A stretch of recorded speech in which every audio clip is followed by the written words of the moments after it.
కుటుంబంలో సఖ్యత, సమాధానం, ప్రేమ, అనురాగాలు కోరుకుంటున్నప్పుడు పట్టింపులు పోకూడదు. సమాధానకరమైనటువంటి వాతావరణాన్ని కల్పించుకోవాలి. సమాధాన పడడానికి ముందడుగు వేయాలి తప్ప సఖ్యతను, సమాధానం తుంచుకుపోయేవాళ్ళు, తెంచుకుపోయేవాళ్ళు ఎప్పటికీ కూడా దేవుని చిత్తాన్ని చేయలేరు. కుటుంబాల్లో సమాధానాన్ని, సంతోషాన్ని పెంపొందించలేరు. ఈరోజు ఈ మాటలు వింటున్న సహోదరి సహోదరులు దయచేసి వినండి. బైబిల్లో చాలా బంధాలు, బాంధవ్యాలు ఉన్నాయి.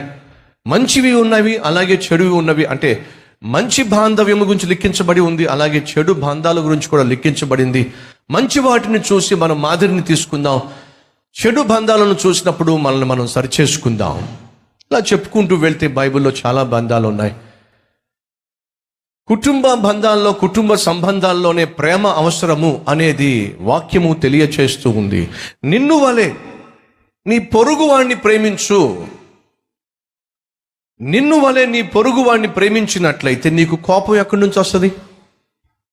నిన్ను వలె నీ పొరుగువాణ్ణి ప్రేమించినట్లయితే నువ్వు ఏ విధంగా పగబట్టగలవు? ఏ విధంగా అన్యాయం చేయగలవు? ఏ విధంగా మోసం చేయగలవు?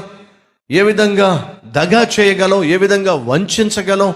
ఏ విధంగా అబద్ధాలు చెప్పగలవు? ఏ విధంగా నష్టాన్ని, కష్టాన్ని కలిగించగలవు? ఏ విధంగా కన్నీరు పెట్టించగలవు? నీ పొరుగువాణ్ణి నీ వలె ప్రేమించినట్లయితే నువ్వు ఆ వ్యక్తికి అన్ని విషయాల్లో క్రీస్తు ప్రేమను చూపించే ఒక అద్భుతమైన ఆత్మీయుడిగా ఉంటావు.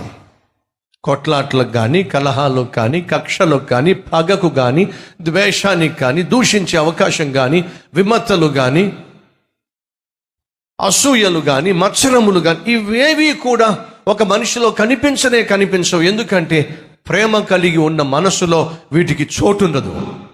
ఇవి కలిగి ఉన్న మనసులో ప్రేమకు చోటు ఉండనే ఉండదు.